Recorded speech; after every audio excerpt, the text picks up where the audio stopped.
Hello, I'm Leni Sorensen, and I'm here in the kitchen at Monticello to prepare a dish that I hope we will all learn from.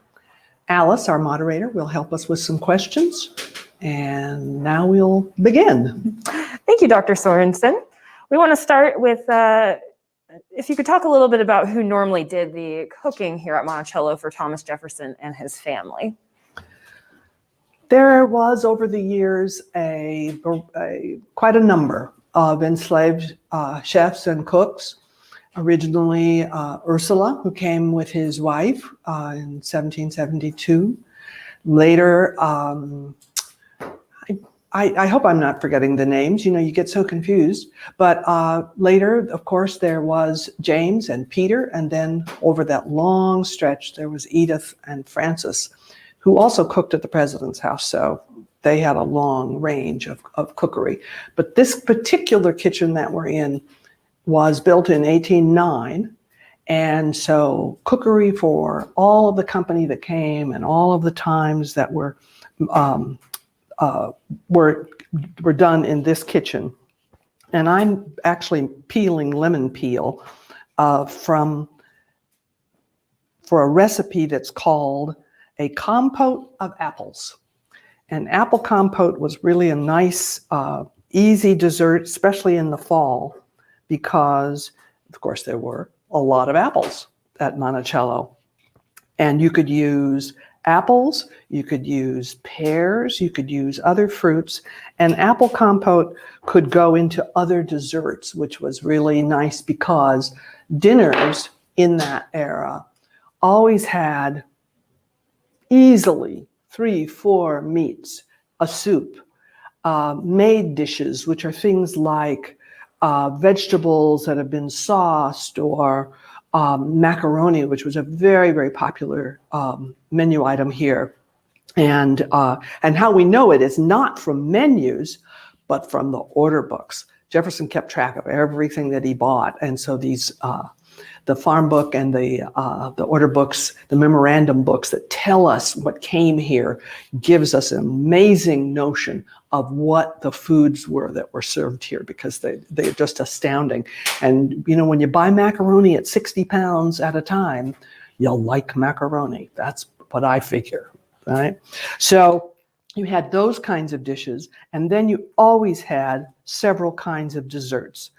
There's a bake oven, and you could bake desserts. There's custards and fruit desserts. And what I'm making today is a fruit dessert that allowed for not only a beautiful presentation, just as apples stewed in sugar and seasoned, or pears, but could also be put into another dessert, like a pastry, a case of pastry, and made into a pie. So maybe you have a question that someone needs to know. Yeah, what were some other types of work that went into the preparation of meals at Monticello besides the actual cooking?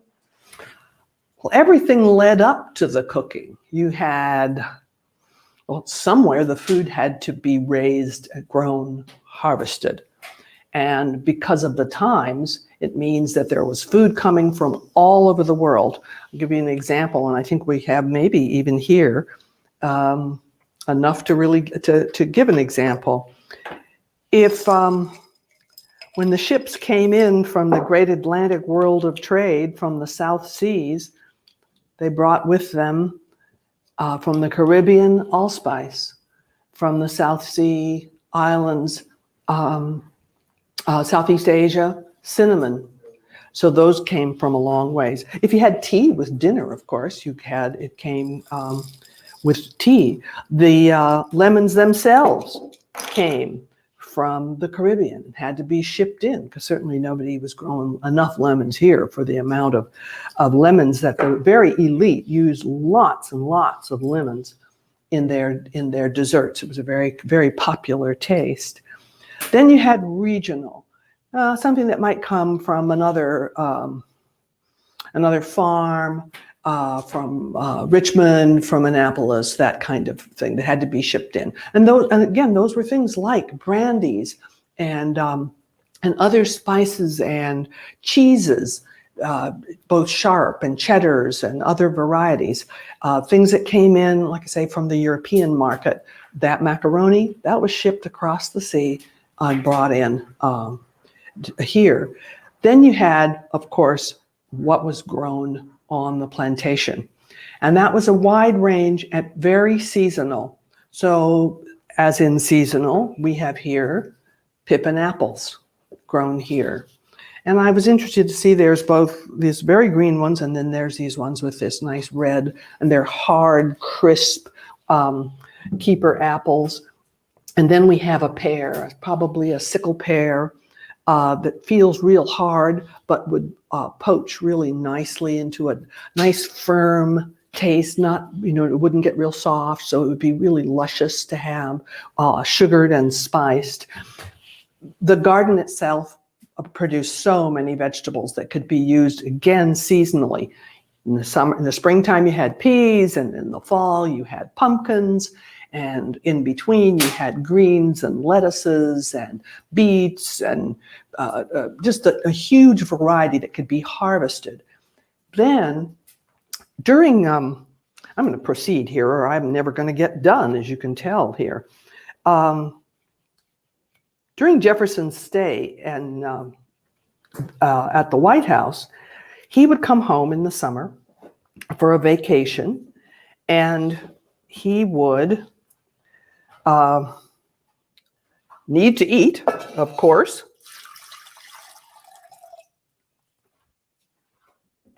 And his cooks, Edith and Francis, were in Washington. So who cooked for him? Well, we know that earlier on,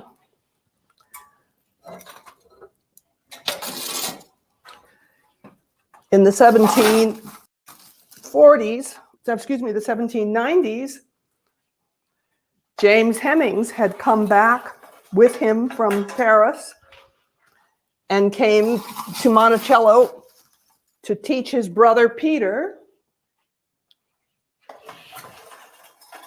the art of French cookery.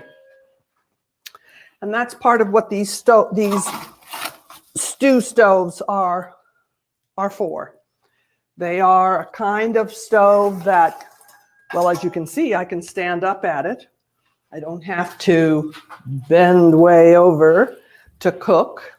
The spit could roast the meat, and the stew stoves, and there's 1, 2, 3, 4, 5, 6, 7, 8 holes. Most of us don't have a stove with 8 burners, so you can imagine the range of foods that could be cooked at a time in a stove of this size. So I'm adding coals to this. Would you use charcoal or hot coals? There's even a little steam just beginning to come now. And what I'm going to throw in is the beginnings of the recipe, which is our lemon peel, to give it a nice citrusy edge. I'm going to break our cinnamon stick to get that kind of opened up.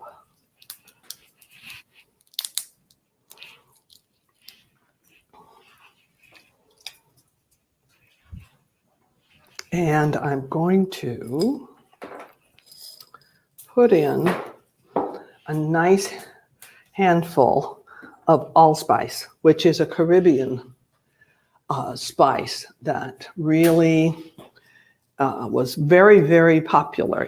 Nutmeg and cinnamon were very, very popular. So that's going to start doing. I'm even going to put a little lid on it just to see if I can't get it hot.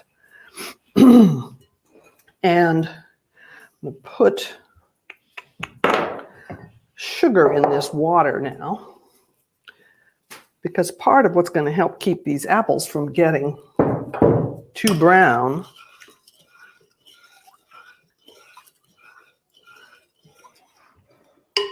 is going to be the sugar in the water. So all the cooks are working in a world where food is seasonal.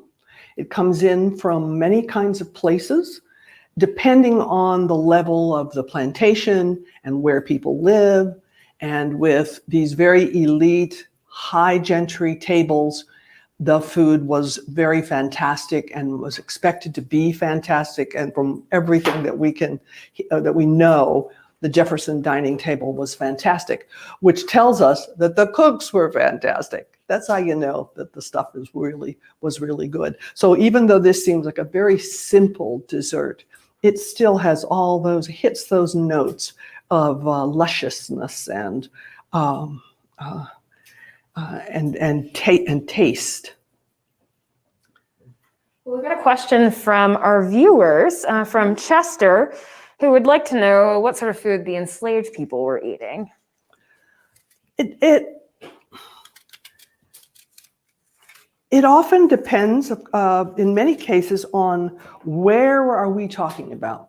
Slavery is all throughout the South, many weather conditions, many regional conditions, many work conditions, many ranging in attitudes about how to treat the enslaved, what's proper. But we can say on a general basis that most communities of the enslaved were rationed by certain kinds of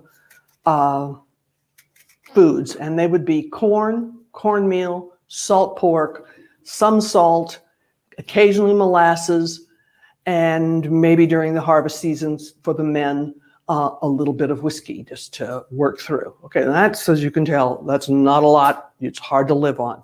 So what are people living on?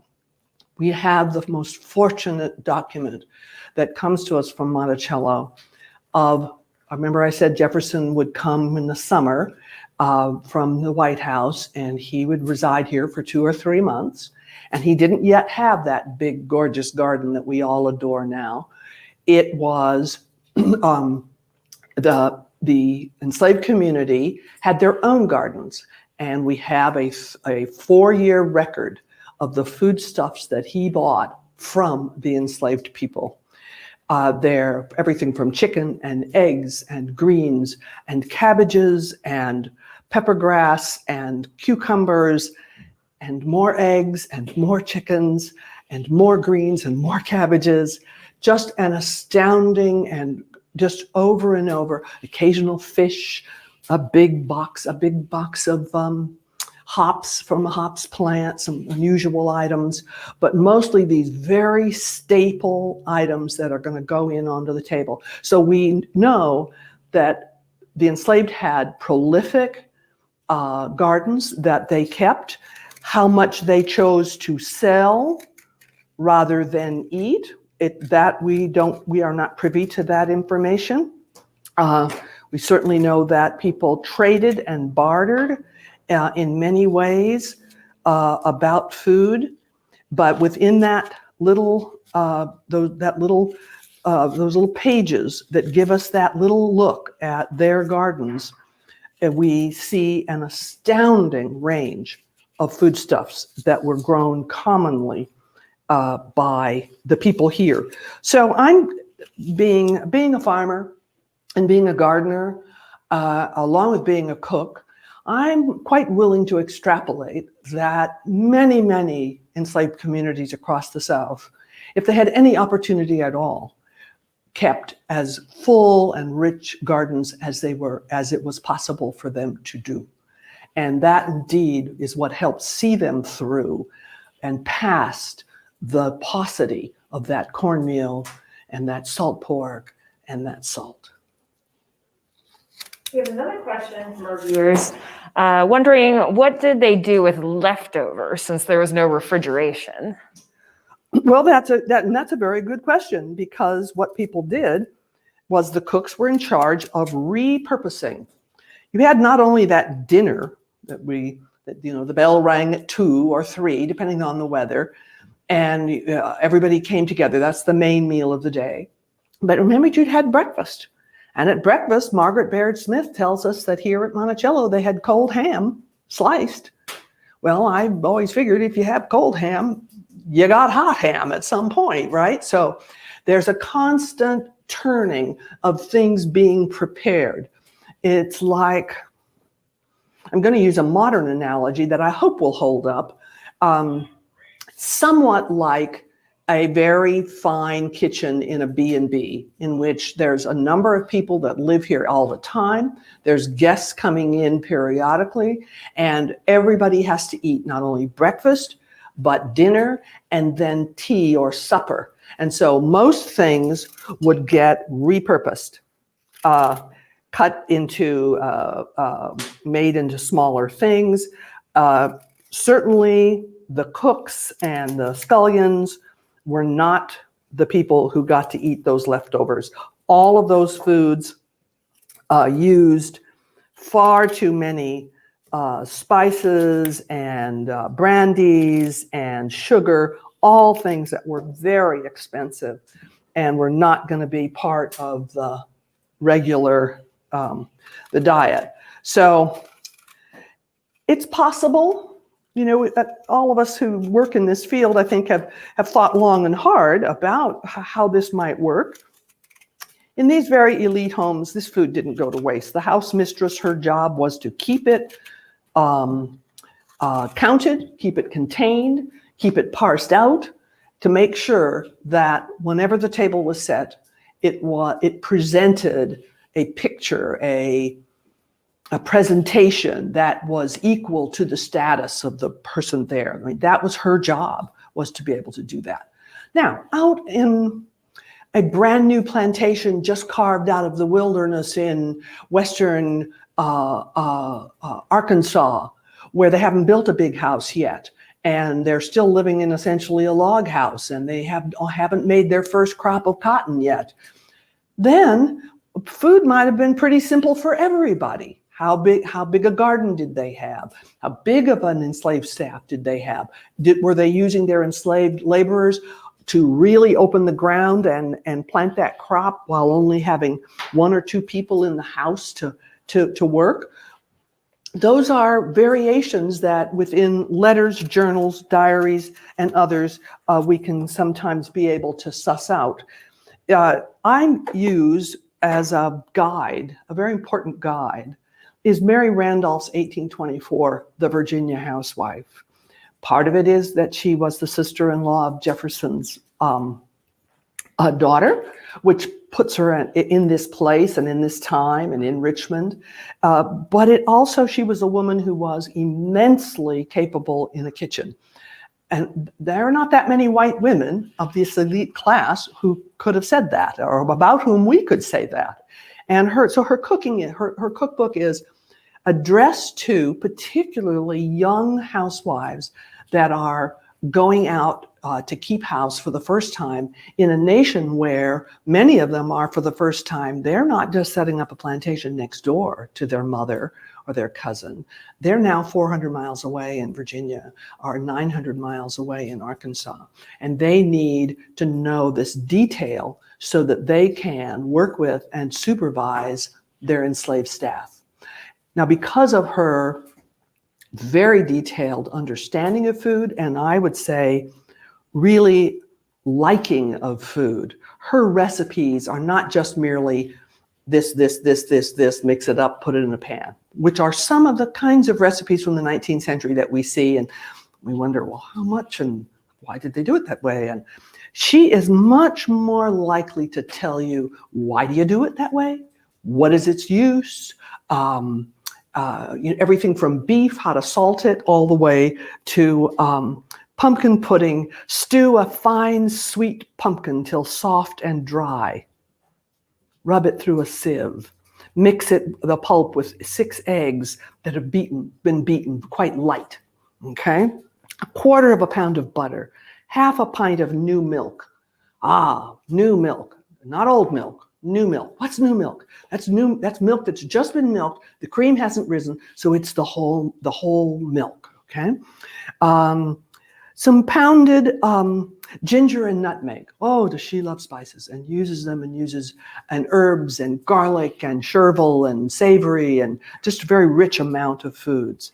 And then she adds a glass of brandy and sugar to your taste. Well, of course, we understand that only people of her status or the middling and above are going to have glasses of brandy and sugar to your taste. Well, you mentioned that in some households further west, there might only be a couple of enslaved workers in the kitchens or in the house. How many enslaved workers at Monticello were working in these kitchens? Oh boy. Again, we don't have an exact count, but let's picture you have Edith Hearn Fawcett. We have Frances Gillette Hearn, her sister-in-law. We have these enormous meals to prepare, and undoubtedly there would have been scullions. So scullions are going to be young people who have just begun their life of work, getting a little trial in the kitchen to see how they work out. And they're going to be, remember, there's all the issues of wood in and ashes out and water in and slops out and vegetables in and scraps out. In the kitchen yard, plucking and gutting of chickens, they ate a lot of chickens, so they had to be prepared fresh and had to be ready. And so as kids would advance in what they learned how to do, those are part of the jobs that they would do. Hard to know exactly. I have read an entry, it's 1780s, of a wedding in which had more than 100 guests. And they served not only a lovely dinner at 4, but they then at 10 served a supper after the dancing had started. And then at midnight, another snack just before going to bed. And then at 10 in the morning, a really quite rich array for breakfast. Now, how many enslaved people that took? How many hired people? How many local people? How many servants had to be hired and rented and brought in order for that 3 days of luxurious enterprise? How many kind of outside kitchens did they have to do? So those kinds of things can be quite variable. But here you had at least the 2 head cooks, some number of scullions, whatever. Older women who are no longer had the strength to work in the field often might be part of the scullion crew. And what was happening in the kitchen was probably a rotating group to see who was interested, what kids were malleable, what children could work in the kitchen without dropping things, without talking too much, without being nuisances, what children really seem to like to be doing, which are always easier to deal with when you have that. And that's the way often that children would then get to be in place for their future job.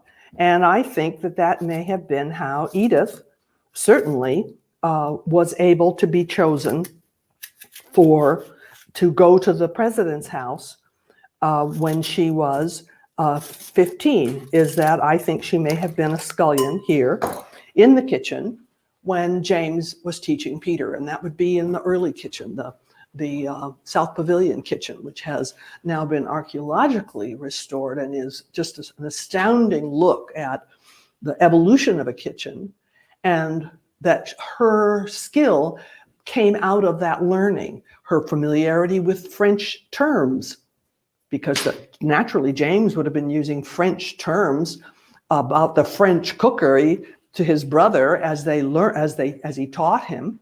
That's what's proper.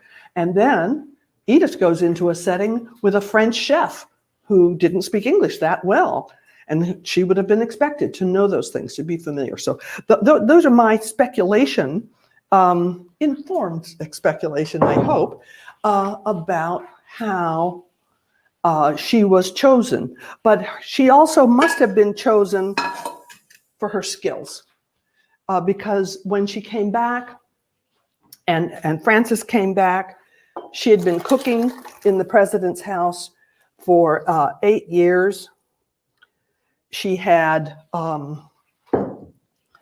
remarkable ability to produce large and incredible foodstuffs. Let me get this stirred here. There was sugar in the bottom of the bowl, and I wanted to get it all out.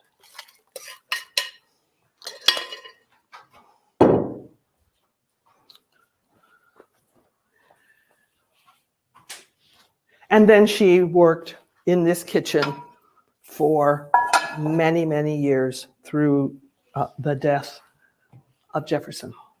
So, she brought with her, she developed as a young woman and then learned more and then brought with her skills and then perfected them, refined them in this space of how to make this particular kitchen work for this particular household, how to do that, because that's what had happened to make the dinners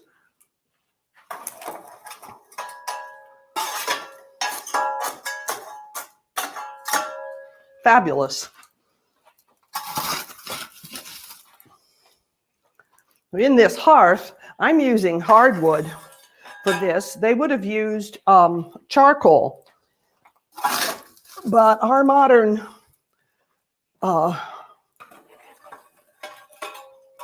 rules about how to use charcoal demand a lot more ventilation than was common in kitchens of that time. So we just use hardwood. But so that needed to set and stew. And perhaps we have another question. Yeah, could you tell us a little bit more about some of the favorite dishes of Thomas Jefferson and his family? From what we gather, it's very frustrating that they didn't write menus the way we tend to think that people would. And even my wonderful Mary Randolph, whom I adore, doesn't write menus. She just writes recipes. But we certainly have some reports of from people who came here and ate. But we know that bouli, which is a very richly braised beef, could be fresh beef or it could be salt beef with vegetables and a rich sauce, was something that Jefferson himself liked very much. We know certainly that macaroni, and Mary tells us of the macaroni. Let's see if I can find the macaroni pie. That's what they called it then, a macaroni pie. Well, I'll just tell you, it was macaroni that was cooked, boiled in water and milk together, which just makes a wonderful, creamy, until quite tender. They weren't quite the al dente that we like to think of for most pasta. A little bit past that.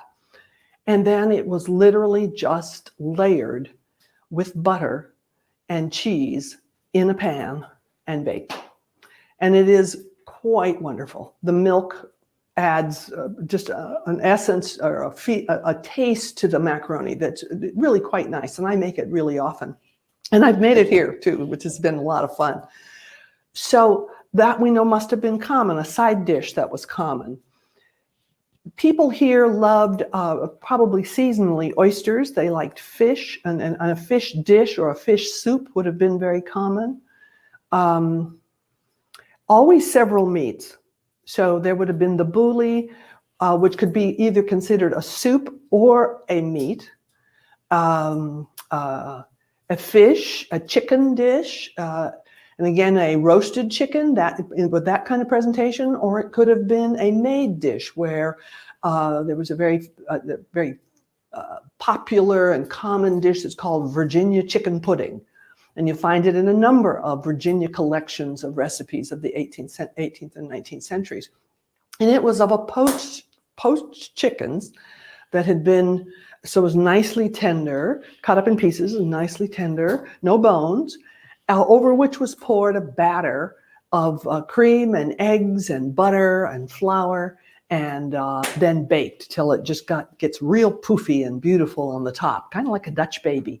Those and it's very lovely. And it's a very nice, tender, not real sharp flavored by any means. It's got a very comforting kind of flavor. Certainly something that invalids would have liked. And may I just add that our cooks in this era, and housewives and mothers, all were concerned, necessarily so, with what do you feed sick people? There were a lot of ideas about what sick people should eat. And because of the numbers of diseases and ailments and congenital conditions that people had, there was a lot of concern about feeding sick people. And sick people, especially children, were considered to do best on creamy, light,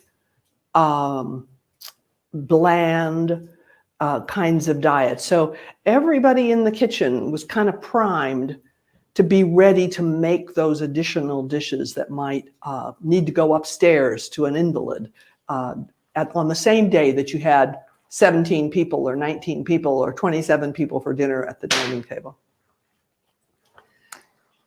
Well, you've mentioned several times about how food is mostly eaten in season, but one of our guests, Annie, would like to know, was there any food that was preserved that you could eat out of season? Yes. Almost all meat, while you might eat some of it fresh, when it was freshly butchered, a fresh veal was cherished, fresh duck, fresh goose, fresh chicken. But beef, lamb, were almost always salted down, and pork. I keep forgetting pork, which was an extremely important part of the diet.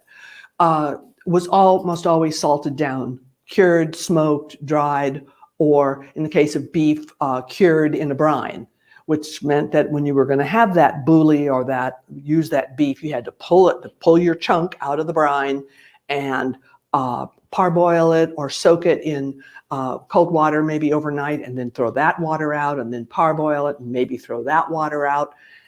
And I'm using the word water rather casually here in a place where there wasn't a lot of water. So everything we get all the way back. Remember, no matter what we do, we always come back to who did the work, how did it get done, how was it being done, and it's the hundreds and hundreds of barrels of water that had to come from the spring, from the river, from other sources up to the top of the mountain to be used. Just a constant turn, because everything involved using water. You'd have your cures for your meat, you have laundry, you've got water to make. If you're going to make soap, you've got to make your lye. Everything for washing, for the family, for the bathing ewers of people of the family that were in the house. All of it involved just this never-ending rotating water. So probably there were people who were perhaps specifically tasked to make sure that there was always water. Maybe that rotated. We don't really quite know, but all of those things had to have be maintained. You could dry beans, you could dry peas. The idea of putting things in jars already cooked was a brand new thing that was just coming out of the Napoleonic era in the 18 teens, probably a little advanced for a place as rural as this. But you had, of course, all the jams, the jellies, the marmalades, the mushroom ketchups, the ketchups themselves. Mushroom ketchup is a very nice one, and it's really, you go out and you pick mushrooms. And of course, most of us today feel a little nervous about picking mushrooms casually, but she just says, pick a bunch of mushrooms. She's very blithe about it. So people must have known, I've been familiar with a lot more of that kind of stuff than we are today. And you take those mushrooms and you cook them down with onion and some garlic, and you cook them and you cook them and you cook them and you cook them, and then you put them through a strainer, and then you cook that, you reduce that down to a relatively thick sauce. Oh, and it has some salt in it. And then you can put it in jars and have mushroom ketchup that you then add often to other kinds of sauces. So you have big elaborate sauces, sauce Espanol that has different kinds of ketchups, and it has champagne, and it has capers, and it has a whole bunch of other things that are all come together to make this very fancy sauce. Or you could have very plain mushroom ketchup. She has what she calls tomata, which I think is so sweet that I've almost come to start calling them those. She calls them tomatas rather than tomatoes. And so she has tomata ketchup, and she has a tomata marmalade, and she has one that's both savory and she has one that's sweet. And they preserve nicely. They had the ice house, which of course and wasn't as icy as what we would expect for a freezer, but could keep things quite cool. And then the under part of this house is quite cool, even in the heat of summer. So there were parts of it where things could be kept quite cool, dry, dark. Cool, dry, dark are the three rules of how to preserve vegetables over the winter and other kinds of comestibles that you want them to last a little longer than they ordinarily would if you just left them out where they're going to get in sunshine. And so whether it's squashes, onions, beets, you could hold them for quite a bit of time. And our weather here in Virginia was never as inclement for as long a time as, say, in the Northeast, where you had very different demands on how to store food, and thus really a very different kind of cuisine. Here it could get pretty cold. It got cold enough to make ice, to put ice in the ice house, but it wasn't a long cold. It wasn't like the first frost was in September and the last, you had a much longer season. Were there any game meats that were hunted at Monticello and then eaten on the table? Anybody that could provide venison was just considered to be really fat. People loved venison when it could be found. Of course, rabbit, hare. By Jefferson's era, a lot of this area has been pretty much hunted out to a great degree. But hunters would go westward and they'd bring back things. So yes, so game was liked, and especially pheasant. Quail, those kinds of hunted animals. We see that while Jefferson was at the White House in 1806, his maitre d', I'm going to check this because I just now smelled it. The smell test is what's happening here. So you see this at a nice rolling boil, this nice sweet sauce. And we see the apples are, because they're these hard, crisp apples, they're not going to turn into mush. They're going to just slowly absorb all that sugar and be firm and really quite tasty. So let me put the lid back on that. So we know that in 1806 at the president's house, there was this very fabulous dinner. The historian Lucius Stanton wrote about it in the White House history book. It's quite a lovely article. And the maitre d' went to the market to buy things for that dinner. And one of the things he bought was a quarter of a bear. I mean, I paused there because the bear at my house 6 weeks ago was a good sized bear, and a quarter of him would have been remarkable. So you have a quarter of a bear, and he buys it, and we see that 3 days later it's served. So it was obviously being hung, perhaps seasoned. It doesn't say how it was prepared. It doesn't say whether it was roasted or not, but it's at this dinner. So clearly hunted meats. Now, among the enslaved, of course, the skills, and these would have been, I think, wonderful skills to develop and barterable skills to exchange, was the ability to make traps, to hunt raccoon and small game, to fish in the Rivanna. Those would have all been really wonderful skills that people could have had and used. We don't have the kind of records that tell us that, like I said, which is what makes that the 4-year list of what they grew in their gardens so valuable, is that it's just one of the very few insights into what people considered to be essential to their livelihood, to their sustenance. Is there any evidence of African influences in the cooking at Monticello?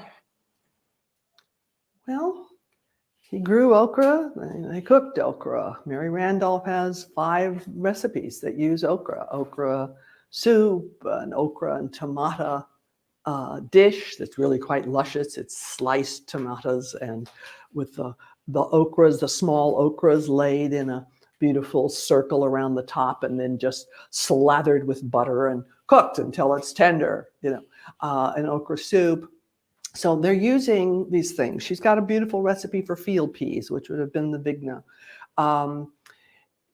How much anybody thought about it as that, be they the people who ate it at the table or even the people who were preparing it, it is sometimes hard to know because many of the people like Edith and others were 3rd, 4th, 5th generation American-born people, American-born people. And how much they may have known, whatever, except that we know that these kinds of foodstuffs sometimes were embraced and were available. So the beni seed, the okra, using greens in certain ways. Because now I don't find a list in here for collards, but I find so many recipes for cabbage. So quite clearly a number of those crops were well loved and well used, and they all come from the same family of vegetables. She has sweet potatoes. I think they are the emopia, the sweet American sweet potato, and they're probably kind of yellowish. And she has a pie, a pudding that she calls it a lot of times, that uses that. She has, let's see, when it comes to, say, native foods, indigenous people food, of course, there's the squashes, there's the beans, the many kinds of beans, and we really can't forget that everybody ate corn of some sort, cornmeal in something, a lot. And so whether it's as a really, really, really upscale spoon bread that you'd have to have a really good hot oven to cook with, or a corn pone or a corn cake. She has recipes in here for rice, Carolina rice, coming for broken rice. She has recipes for hominy, using hominy. That's the nixtamalized corn that then has that flavor that when we fry hominy up. She has that. So while she has written this book was published in 1824, it really reflects the 20 years prior of her food experience and gives us a really great view of the last part of the 18th century and the first part of the 19th century in the Tidewater and Piedmont areas of what kind of foods were available, what ways to prepare these things so they could go to an elite table whenever they were presented. Could you tell us a little bit more about what your next step is in your recipe? Well, a lot of it is standing and waiting, cooking it down, cooking it down, cooking it down, which, as you can see on this kind of a stove, is nowhere near as dependable and steady as on our stove at home. And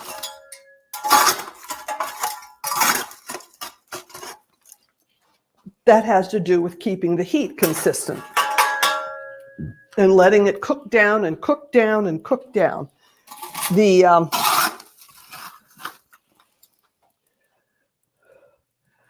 preparation for a meal like this, it's probable that the compote was not for today. So that brings in another issue of how are these meals being organized? We've got people who are in here who are cooking for tomorrow, the compote. It will have slowly cooked all day till it's almost caramelized. And then it's ready for tomorrow's serving because it'll be cool at room temperature. It'll be served.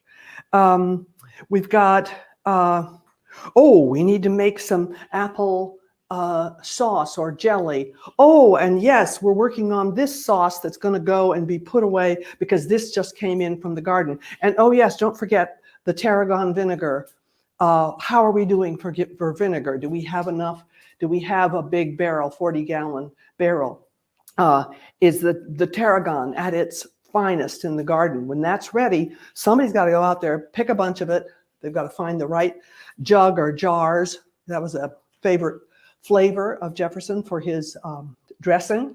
And she has a beautiful tarragon vinegar recipe in here, so that they're working on stuff that's going to be eaten in January, stuff that's going to be part of a festivity in November, stuff that got picked in May and now is going to be part of a dinner. The raspberries that have been cured in brandy, or the shrub, which is has now become we're now in shrubland here in this country, which seems very funny, but it's a vinegar-based drink.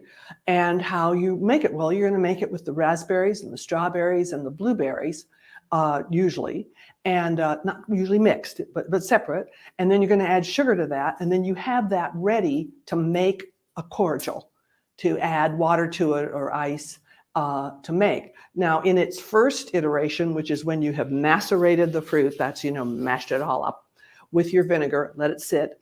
You've divided your fruit into three, hopefully you have 3 pickings. Your first picking, you macerate it up, you put your gallon or 2 gallons of vinegar to it, you let it sit 24 hours. The next day, you remove the fruit, squashing it real dry, throw it out, and put the new fruit macerated in that vinegar. And then you do that with the third day's fruit. So you have this very richly imbued vinegar, and it's really lovely. And I use it personally as my salad vinegar, because it's quite tart, it's really beautiful, and because it's 5% vinegar, I feel very confident that it's not going to spoil. But she's going to add sugar to it, and then she's going to bottle it. So the cooks are working on that. Is this ready? How are we going to prepare? Oh, now, yes, we have that. On top of which, the sugar has to be pounded. It isn't just something you pour out of a container. One of those scullions has to take the hammer and break that sugar into pieces, and then grate it and then pound it, so that you have what she would call icing sugar, powdered sugar, which is very, very finely pounded, and regular sugar, which is granulated. But it all came in this great big cone, hard, that you had to deal with it. The same with salt. There's just no way it could be transported in these little bits. And so salt all had to be processed. Everything is a process. And that's when we look at the skills and the capabilities of the cooks in this kitchen and all the other elite kitchens where we know the meals were fantastic. We're looking at an amazing array of work that's both subtle and sometimes, I don't know, you're going to have to butcher 8 chickens, and most people have never butchered 8 chickens. So when you butcher them, get them done, have them clean, and have them ready. And then you have to have the water, and then you have to have the vegetables. And it all has to be ready when the dinner bell rings. And that's what the brilliance of these cooks. And may I add, it would appear, because there's a clock in this room, everybody in this room knew how to tell time, because time was the thing that made it come together and made it the meal that the master class wanted to have presented, that kept them at the status that they were. So, any more questions? Well, Leni, that is all the time we have for today. But I'm sure folks would love to know where else they can find you, find your work. So if you'd like to share a last comment with us. I have a website. It's indigohouse.us. And if you go there, you can get my free email newsletter, monthly newsletter about food. But you'll find out things about food and what I'm into. And I would love to say hello to you in that medium. I have the pleasure often of doing things like this for Monticello, and I'll always post those. I'm going to be doing a lecture for Fire, Flower, and Fork in Richmond as part of their festival. And so even with us all in masks and doing the very best we can, we're still going to talk about food and talk about people and bring history alive for everybody. Thank you.